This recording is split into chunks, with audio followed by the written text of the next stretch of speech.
Gente, que alegria ter vocês aqui, ver essa igreja tão cheia, também tanta gente nos acompanhando pela TV e rezando conosco neste que é o primeiro dia das nossas 5 semanas de oração pela cura das feridas interiores. Eu sei que a maioria das pessoas que está aqui nessa igreja nem tem feridas interiores, veio mais de curioso, sabe, né? Para ver como que funciona esse negócio, né? Como que funciona essa dinâmica? Quem dera, né? Se nós não tivéssemos feridas interiores, mas todos nós temos, gente. De alguma forma, todos nós temos uma história, não é? Eu como sacerdote, conhecendo tantas pessoas, às vezes você encontra um médico, e a gente para, né? O médico ali de branco te atendendo. Você encontra um advogado e você corre o risco de parar naquilo que a pessoa faz. Não, aquele ali é o advogado. Você vê as pessoas, até as pessoas que estão à frente do poder, né, no judiciário, no legislativo, no executivo, você vê aquela pessoa, mas a gente muitas vezes esquece que uma pessoa não é somente aquilo que a gente contempla quando olha para ela. Uma pessoa é toda a história dela que está ali reunida naquele coração. História de virtudes, de coisas positivas, mas também história de dores, as dores que a pessoa traz, a criação que ela recebeu, tudo isso nos marca.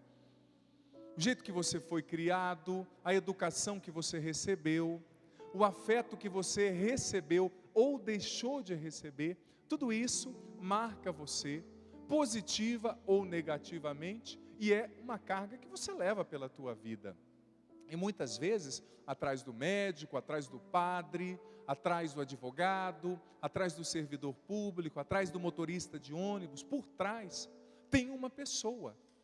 Tem um coração ferido, um coração machucado, um coração que reage de determinada forma, às vezes até negativa, porque traz feridas. As feridas emocionais, gente, elas são muito mais presentes do que nós imaginamos. E elas acabam roubando a nossa paz e roubando a qualidade dos nossos relacionamentos. Porque uma pessoa ferida, ela sempre está atacando inconscientemente para se defender. Atrás de um coração que fere, tem sempre um coração ferido. Às vezes você olha friamente para o seu pai, dando um exemplo, que foi tão duro com você, que te feriu tanto, mas se você olhar com misericórdia, você vai perceber que muitas vezes o pai dele o feriu 5 vezes mais do que ele te feriu.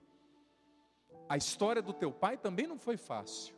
O teu pai também não recebeu todo o amor, todo o apoio afetivo, muitas vezes, que ele precisava. Então todo mundo traz uma história. A gente nasce, quando nós somos crianças, nós olhamos para os nossos pais e percebemos e esperamos encontrar neles toda a segurança, toda a fortaleza para podermos desenvolver a nossa identidade, para podermos crescer seguros.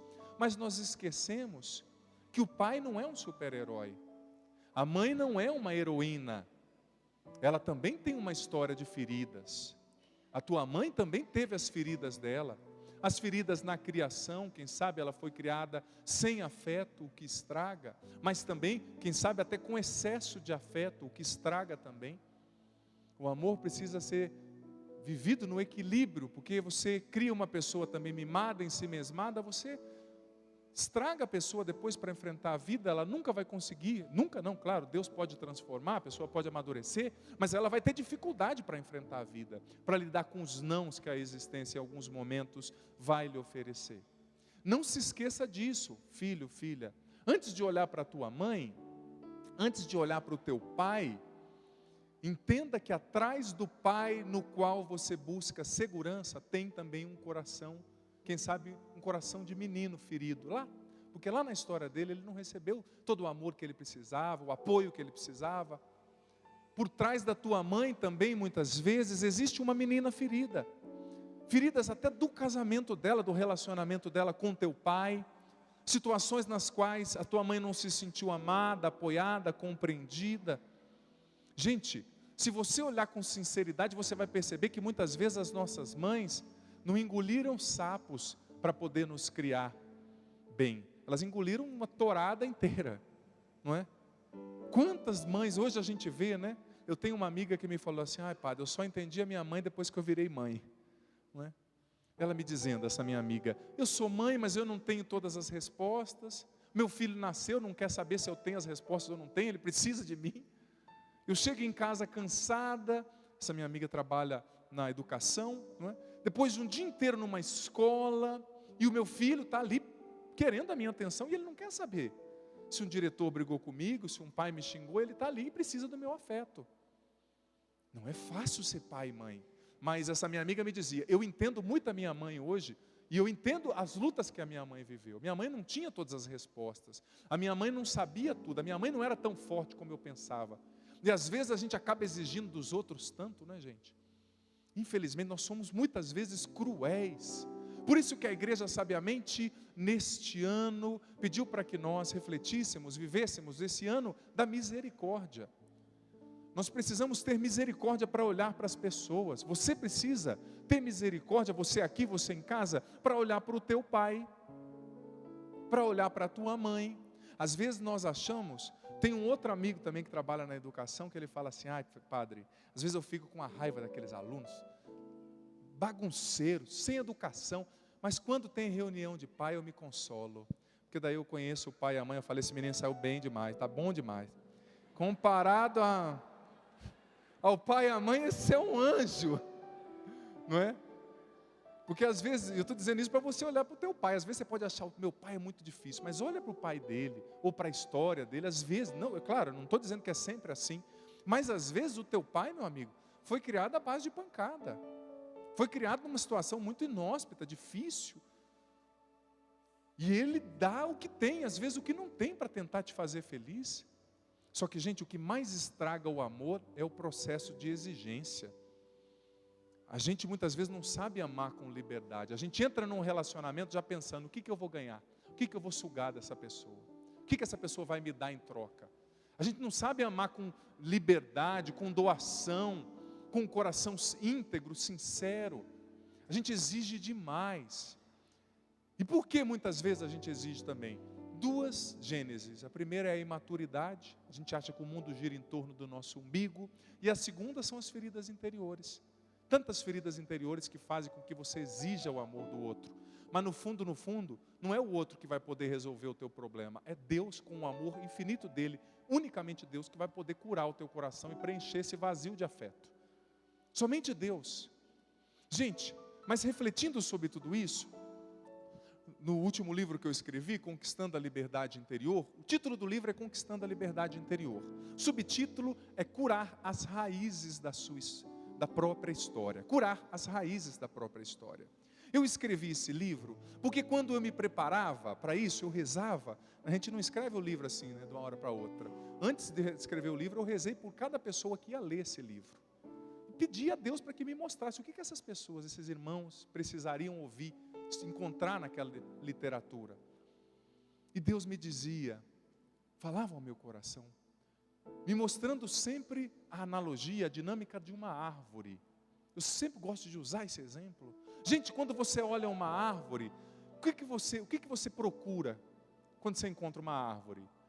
Quem aqui já viu uma árvore de goiaba, por exemplo, uma goiabeira? Já viu? Quando você encontra uma goiabeira, o que você procura? Goiaba, né? Quem aqui já viu árvore, plantação de macarrão, por exemplo? Não tem, né? Quando eu era novo eu acreditava. Não tem. Depois eu cresci, eu vi que muita coisa, né? Meu pai, quando eu era criança, ele falava assim: filho, eu sou tão macho, e eu admirava, né? Que eu não pingo colírio no olho não, filho, eu pingo limão. E eu acreditava, gente. Depois fui crescendo, me decepcionei, falei: não é bem assim, né, pai? Mas criança acredita, né? E eu olhava, ele falava: esse é o meu herói. Mas enfim, quando você vê uma árvore, você busca o fruto, sempre. Gente, mas a gente é superficial até no jeito muitas vezes de encontrar, de perceber uma árvore, uma planta. Porque o que faz uma árvore ser forte, ter vitalidade, ser frondosa e produzir frutos? A saúde que está na sua raiz. Por quê? Porque se a árvore não aprofunda a raiz e não extrai os sais minerais, as vitaminas da terra, ela não vai produzir fruto. Opa, Então, padre, você está me dizendo que o importante não é somente o que aparece, mas que tem alguma coisa dentro que a gente não vê? Isso mesmo, a raiz está na terra, você não vê. Mas com raiz estragada e doente, não existe goiaba e não existe fruto. Assim, filho, filha, é na minha e na sua vida também. Quantas pessoas que estão querendo dar fruto, mas se não curar a raiz do coração, se não curar o que está dentro, as feridas emocionais, não vai produzir fruto.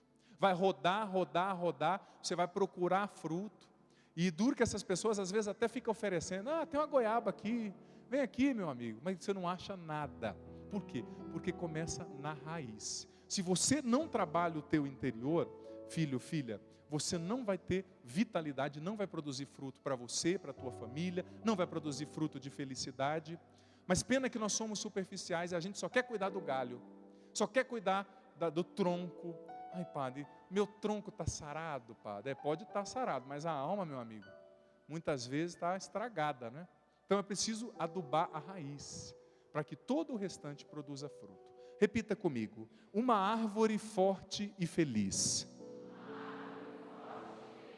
é uma árvore com raízes curadas. Mais uma vez, uma árvore forte e feliz é uma árvore com raízes curadas. É isso, filho, filha, você aqui, você em casa, saia desta missa hoje com esse desejo no coração, de curar as raízes da tua história. E o que são raízes? É aquilo que está dentro, é aquilo que faz você ser o que você é e reagir como você reage. Claro, o que Jesus falou no Evangelho? Coragem. No mundo vocês vão ter aflições, mas tende coragem porque eu venci o mundo. Jesus está falando de coragem no Evangelho. Coragem. O que quer dizer a palavra coragem? Do latim, cor mais agem. Cor é coração, agem é ação. Ação do coração. A coragem é aquela ação do coração, que vem de dentro para fora e que te faz enfrentar os problemas, as dificuldades, as aflições. Jesus está dizendo, tenha coragem, porque sem coragem ninguém pode curar as raízes da própria história. Porque você acha que é fácil ficar mexendo com as raízes? Muitas vezes tem coisa que a gente quer enterrar mesmo. Não, padre, não mexe com isso aí não. Não, joga ali debaixo do tapete, enterra, não, eu já superei. Será que superou mesmo? Filho, filha, você não vai ser feliz. Escuta o que o padre está dizendo. Se você não trabalhar e não deixar Deus curar as raízes estragadas dentro de você e arrancar as podres, o que é pior, né? Porque tem raiz que não tem mais jeito. Tem vezes que você olha e fala, Jesus, eu já tentei, eu já fui para frente, fui para trás. O problema, gente, é que a gente vai se acomodando com as raízes estragadas. Vai se acomodando. Eu já contei a história aqui, não é em outro viés, mas contei daquele bispo que tomou posse de uma diocese, a primeira vez. A diocese nunca tinha tido um bispo, aí foi para o interior celebrar uma missa. Chegou na casa da senhora, que nem dormiu à noite, porque ia fazer o almoço para o bispo. A gente que é padre, depois tem que comer tudo ainda, né? Porque você não gostou, padre? Eu gostei, minha senhora, é que eu sou uma pessoa só. Você fez comida para 5, não é? Aí o bispo chegou na casa da senhora, e a senhora, na hora que ela percebeu, o arroz tinha queimado. Ficou tão ansiosa para receber o bispo, queimou o arroz. E aquele cheiro de arroz queimado chega longe, né? O bispo entrou, e ela, senhor bispo, eu preciso te pedir perdão, eu vou me ajoelhar aqui, porque eu queimei o arroz. Eu não acredito. Primeira vez que tem bispo nessa diocese, o senhor é uma pessoa importante. Aí ele, meio sem jeito, imagina, né? Minha senhora, fica tranquila, é assim que eu mais gosto, viu? Moral da história, fazia 20 anos que ele estava lá na diocese, todo lugar que ele ia dava um arroz queimado para ele. E o duro é que o bendito acostumou com arroz queimado. E o duro não é isso, o duro é que tem muitos de nós que estamos a vida inteira comendo arroz queimado, sendo que Deus preparou um banquete com arroz novo e carnes saborosas para nós, mas a gente se contenta com arroz queimado. Isso que é duro. A gente se contenta com a raiz estragada. A gente se contenta, ai padre, eu sou assim mesmo. Eu sou uma pessoa, esses dias uma pessoa me disse, ai padre, eu sou uma pessoa ciumenta. Eu falei, você não é uma pessoa ciumenta. Deus não te criou com ciúme. O ciúme é fruto de uma ferida aberta dentro de você.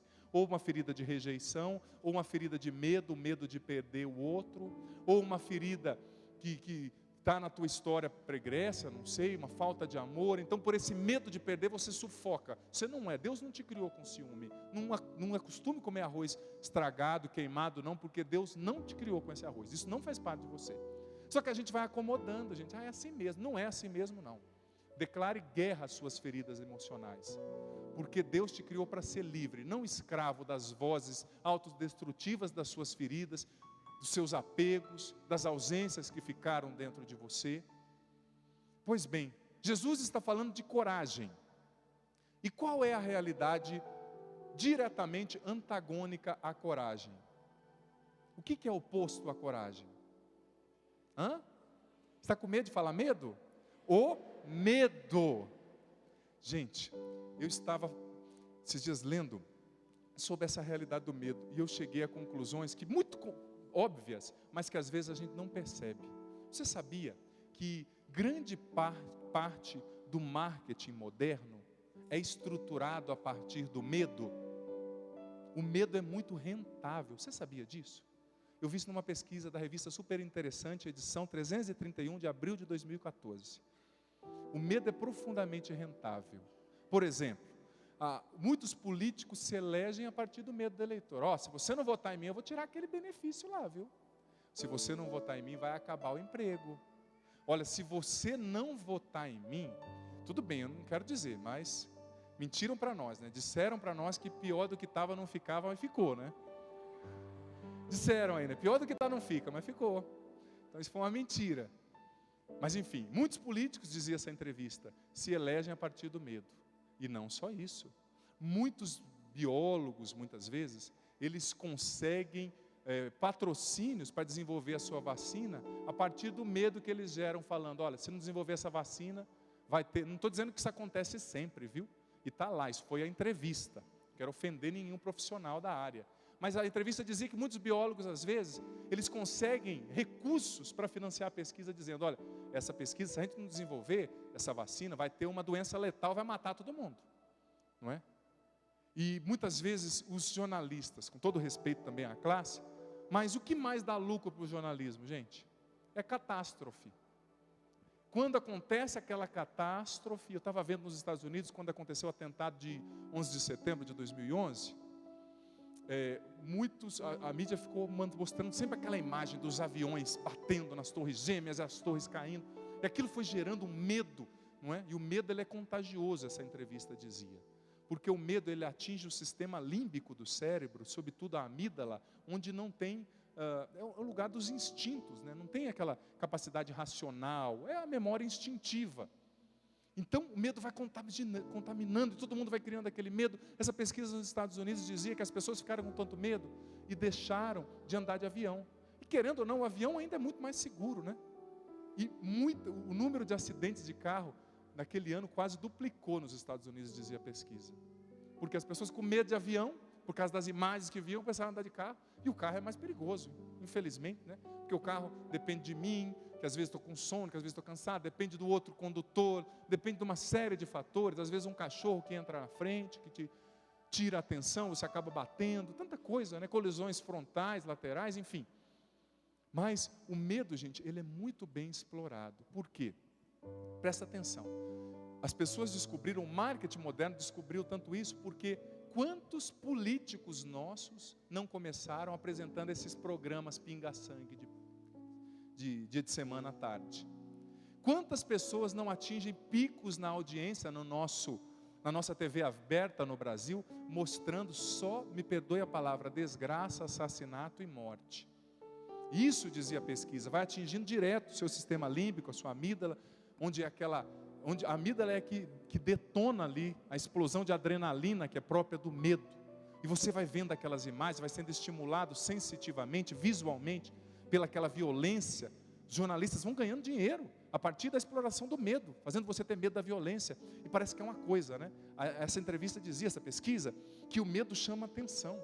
Você pode ver, às vezes aparece, você está andando num lugar, você vê aquela rodinha de pessoas, com certeza tem alguém que levou um tiro, ou alguém que bateu o carro, aí fulano está lá, bateu, arrancou a cabeça, aí eu quero ver. Você quer ver por quê, infeliz? Para depois não conseguir dormir à noite e pedir oração para o padre? Ou pedir lá terapia para o psicólogo, não sei. Mas parece que a gente chama atenção.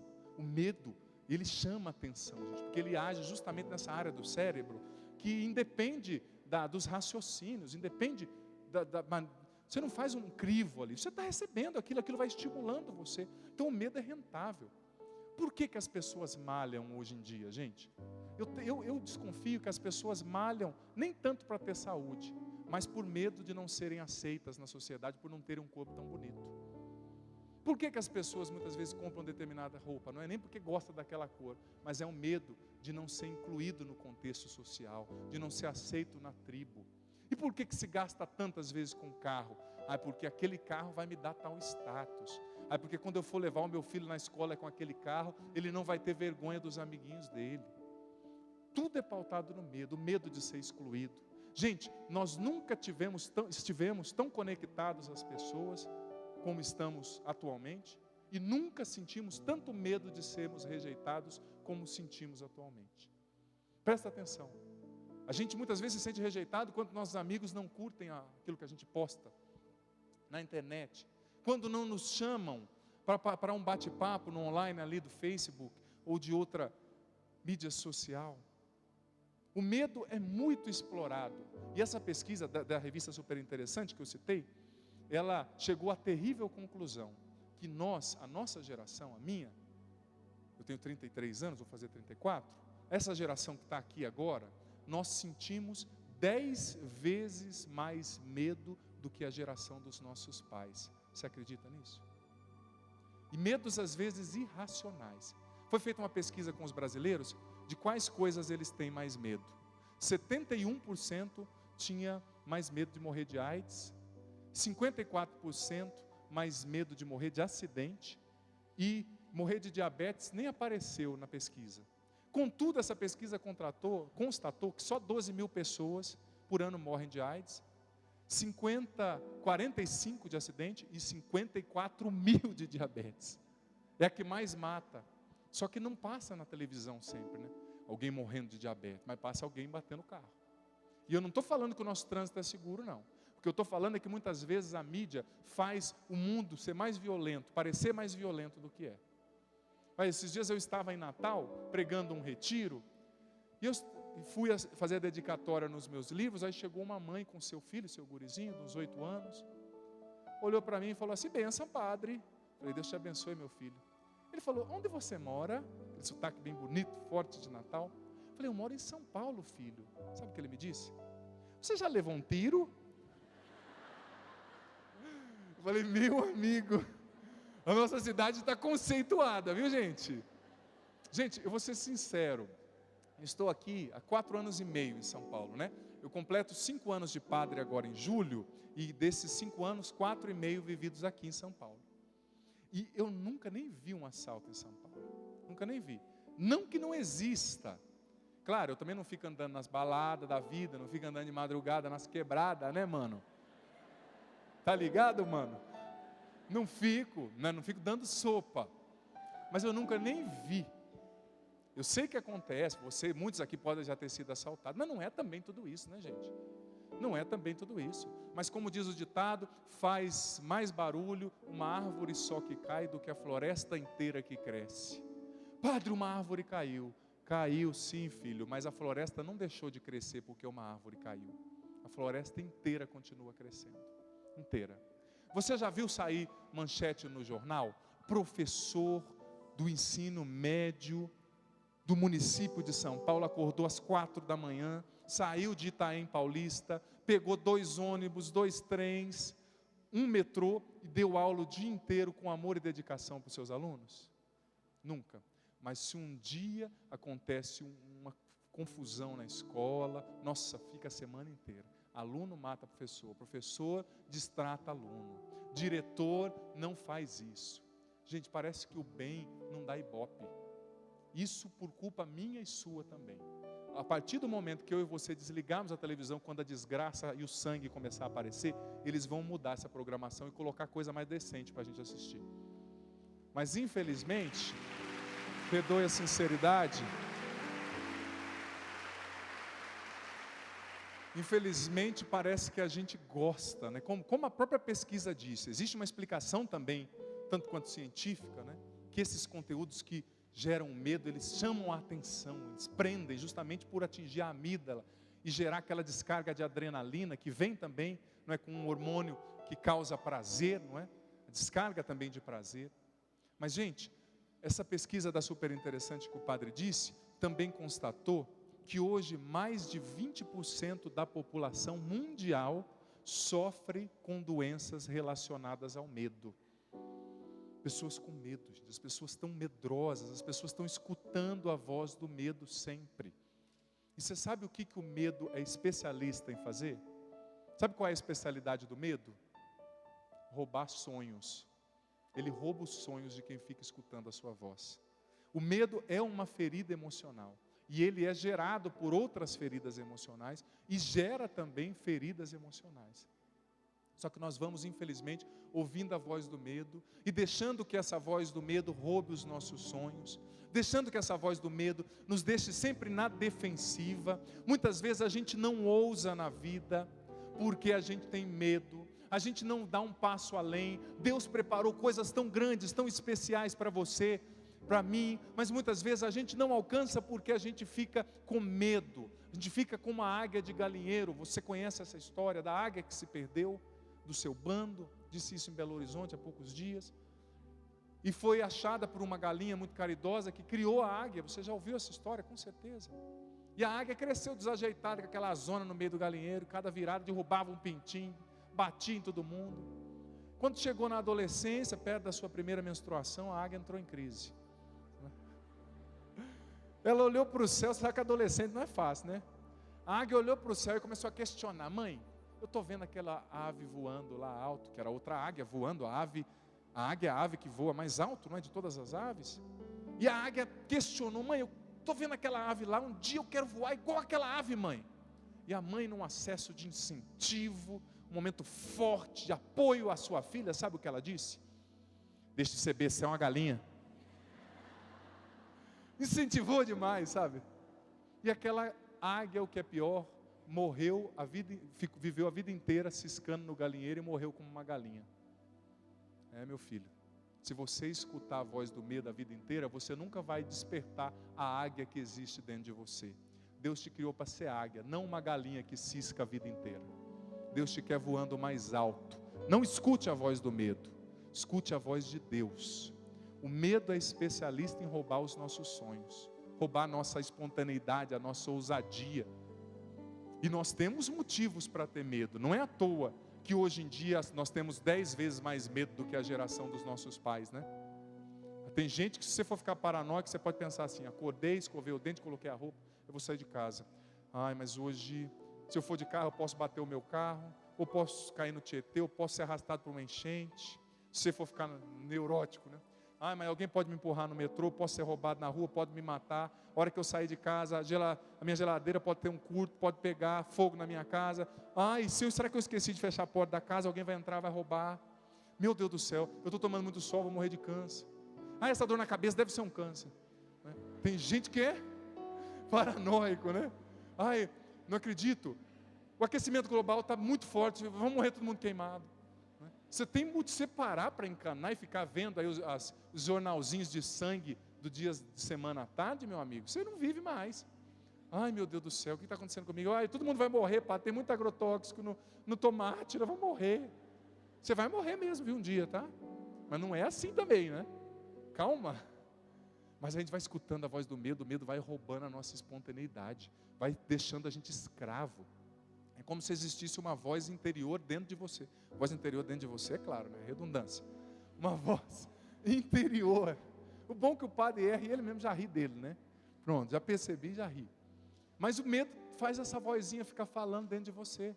Quando você está diante de uma conquista, o medo vem lá e confisca teu sonho, confisca a tua vitória, porque ele está falando, ele está te prendendo. O medo não nos deixa escutar a voz de Deus, a voz do Espírito Santo que age dentro de nós. Mas o que Jesus disse no Evangelho? Coragem, coragem, haja com teu coração. E quem mora no nosso coração, gente? Quem? Deus, o Espírito Santo, está escrito na carta de São Paulo aos Coríntios. Somos templo de Deus, Deus mora em nós. Então agir com coragem é agir impulsionado por Deus. É não escutar a voz do medo. Você sabia que o medo faz você ver coisas onde não tem? Você já percebeu quando você tem aquele medo, parece que você enxerga? Que nem a história do bêbado medroso, já ouviu falar? O bêbado medroso estava chapado, bêbado, indo embora meio de cabeça baixa assim, na calçada, beirando uma rua, beirando o cemitério, o muro do cemitério. Imagina, tudo pode acontecer, né? E a imaginação, como dizia Santa Teresa d'Ávila, é a louca da casa, né? Ela já faz você criar um monte de coisa. E o bêbado indo de cabeça baixa, falando sozinho. De repente, a hora que ele levanta a cabeça, ele vê diante dele uma freira que estava vindo à noite, né? Com aquela véu preta, aquela roupa preta. E ele saiu correndo e gritando. Correndo, gritando.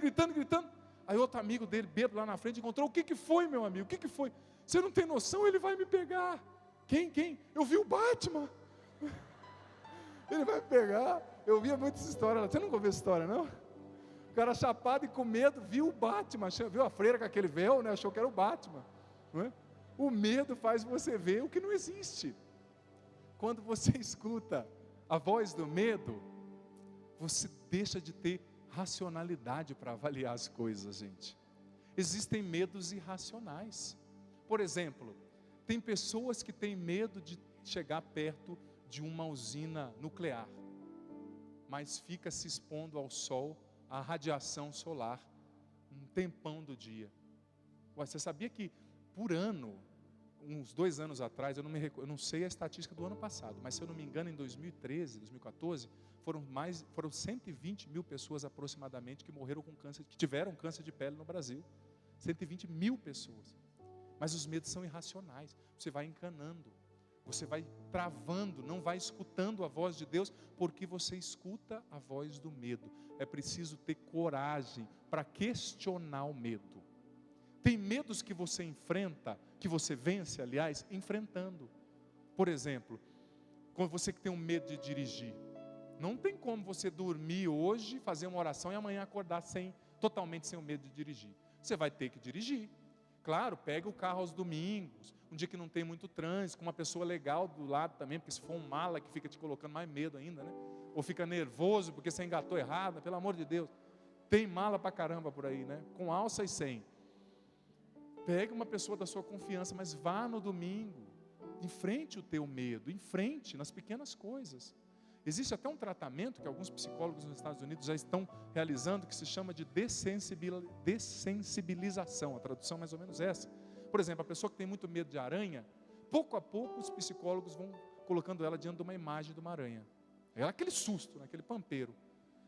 Depois vão colocando uma imagem maior. Depois vão colocando ela perto de uma estufa de vidro onde tem uma aranha. E os resultados, gente, são fantásticos. Por quê? Porque o cérebro vai se acostumando com aquilo e vendo que a aranha não é um tiranossauro rex, é um bichinho. Se você não for lá e não colocar a mão no tentáculo dele, ele não vai pular em cima de você. São medos, às vezes, irracionais, que a gente dá muito crédito à voz dos nossos medos. É preciso racionalizar e questionar o pensamento negativo que te gera o medo. Diante de um medo é preciso parar, respirar. Às vezes nosso coração se acelera, a gente não pensa.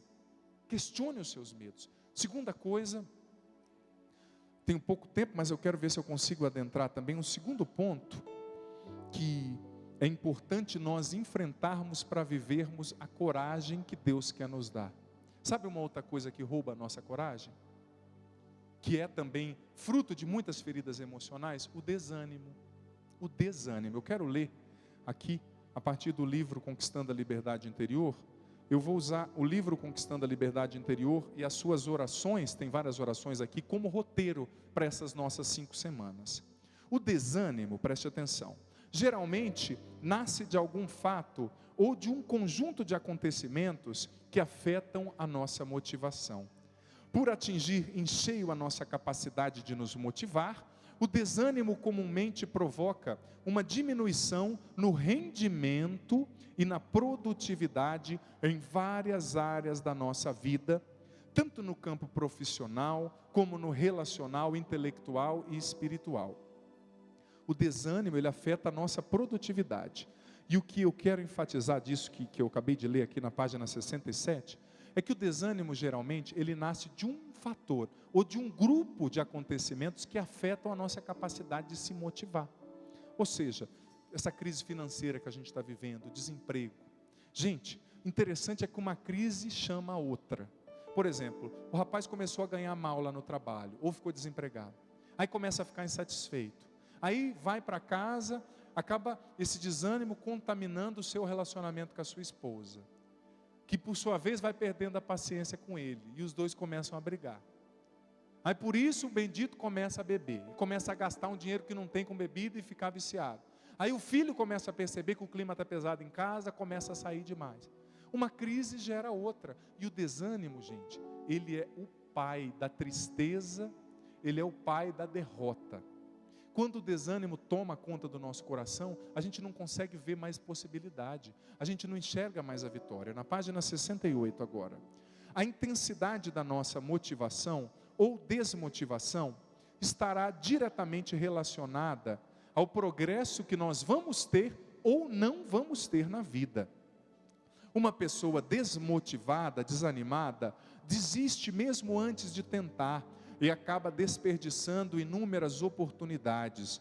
Muitas vezes nem as percebe, pois o desânimo espanta novas perspectivas e não nos deixa enxergar as novas possibilidades que surgem no horizonte. O desânimo estagna nossa visão e nos faz desperdiçar oportunidades de desenvolvimento e de superação. Pode ser que o desânimo tenha entrado na tua vida como fruto de uma ferida emocional, porque você não se sentiu apoiado afetivamente diante de uma crise, diante de um desemprego, e você foi desanimando, e para você tanto faz, tanto fez, e aquele desânimo foi contaminando você no seu trabalho, porque um funcionário lá te passou para trás, ou porque você teve que demitir um funcionário. Filho, filha, eu tenho uma frase comigo que parece simples, mas é muito concreta e verdadeira. Não há nada ruim que não possa piorar. Se você está desanimado por causa de um problema, solta a vela do barco da sua vida, que você vai ver que o negócio descamba. Deus te ama, mas Deus não te mima. Não adianta você falar, porque não deu certo, agora que se exploda. Você vai colher cada coisa que você plantar. Deus te dá a liberdade para plantar, mas também te dá a responsabilidade de colher o que você planta. Muitas vezes o desânimo nasce dessa mentalidade mimada. Deus não me atendeu e não me deu o que eu queria, então agora também eu não vou fazer isso. Você acha que Deus vai entrar em depressão por causa disso? Vai fazer terapia cognitivo-comportamental. Não, quem vai colher o fruto é você, meu amigo. Levanta a cabeça, porque Deus não atende filho mimado. Porque quem mima estraga, quem ama não dá o que o outro quer, dá o que o outro precisa, dá o que o filho precisa. Deus não vai te mimar, não. Levanta, sacode a poeira e vai à luta. Corre atrás dos teus sonhos. Deus está contigo. Mas Ele não vai te dar mastigado, não, tá? Ele não vai te dar o peixe, não. Ele está te dando a vara e vai te ensinar a pescar. Mas vai atrás. Não seja refém das feridas interiores, do medo, do desânimo. Tenha coragem para enfrentar, como disse Jesus no Evangelho. Coragem. Eu venci o mundo. E com Ele, você e eu vamos vencer também. Vamos ficar em pé? Como é de costume, gente, nós vamos fazer a oração das 5 semanas. Cada motivação tem uma oração, né? O cerco de Jericó tem uma oração.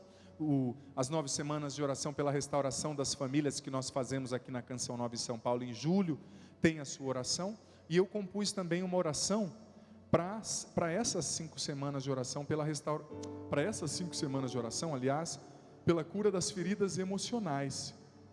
Então está aqui, você que está em casa, eu já postei essa oração no facebook.com/Padre Adriano Zandoná Oficial, também facebook.com/Canção Nova SP, tem lá a oração, você pode salvar no seu celular ou imprimir.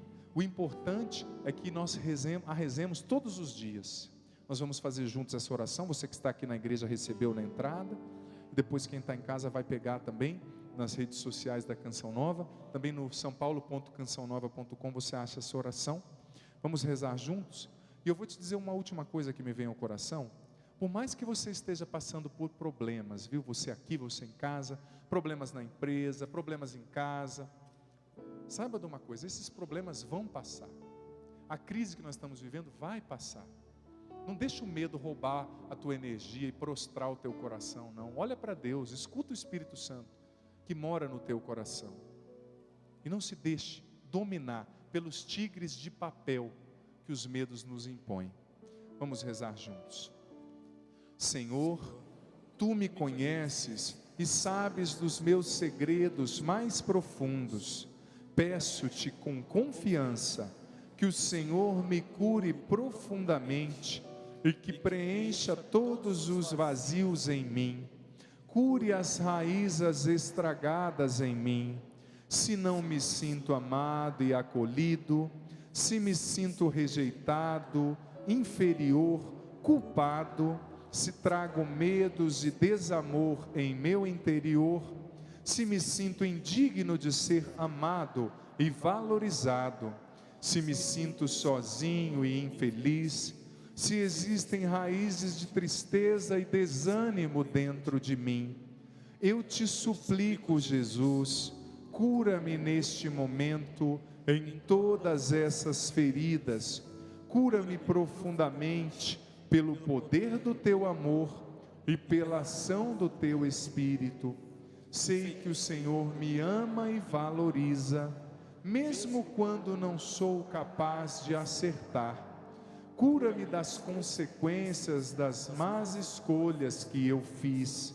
Restaura-me profundamente com tua misericórdia e faz-me sentir a força da tua ressurreição. Eu sei que o teu amor é bem maior que as minhas feridas. Amém. Levanta os seus braços agora e vamos cantar. Não há mal que eu possa temer, que me possa vencer, pois tudo eu posso naquele que me fortalece. Tudo eu posso em Jesus Cristo. Mantenha os seus braços erguidos, você aqui, você em casa. Vamos cantar isso com fé, do fundo do coração. Levanta bem os braços. Não há mal que me possa vencer. Cante. Não há mal que me possa vencer. Uma vez mais, não há, cante.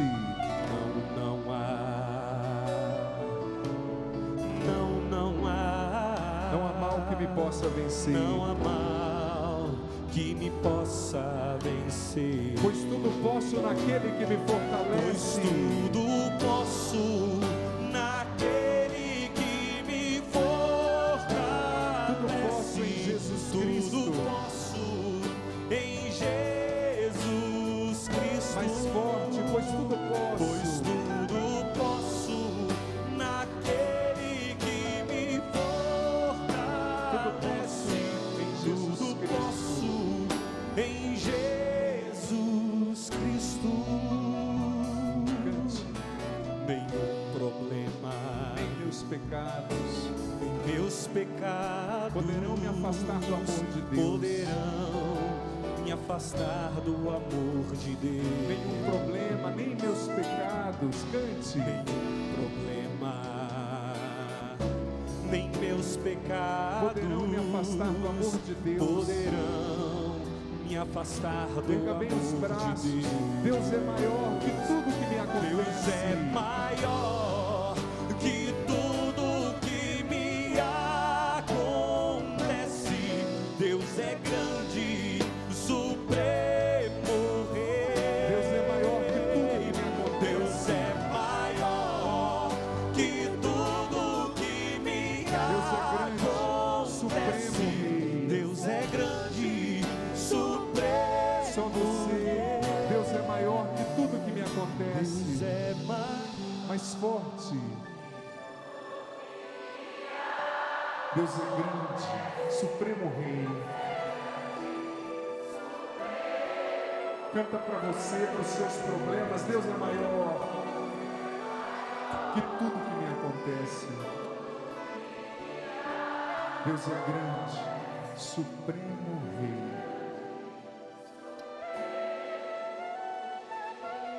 Vamos aplaudir o nosso Rei Supremo, que nos liberta dos medos, cura as nossas feridas interiores.